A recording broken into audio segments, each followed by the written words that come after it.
霍家第4代長子的孫，終於喺星期2喺養和出世啦，重7.3磅。阿爺霍震霆出嚟見記者報喜訊，問到順產定開刀，佢就唔正面回答，拒絕老爺擇日開刀。郭晶晶順產7.3磅 B。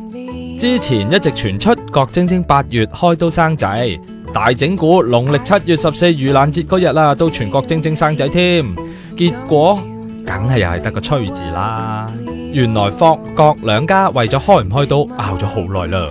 話晒郭晶晶係國家級運動員，又陀住個男孫，霍震霆當然想幫個孫擇個好日子出世啦，安排郭晶晶8月中開刀。點知郭家人就全力反對噃。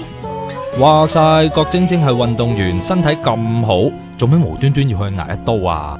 最後邊個贏？梗係帶住肚嗰個啦。郭晶晶要自己話事啊。其實唔理點生都好，霍老太呂燕妮見到粒塞就笑到見牙唔見眼啦。唔知滿月酒又點搞呢？霍震霆就笑晒口話自己好民主，又睇下點。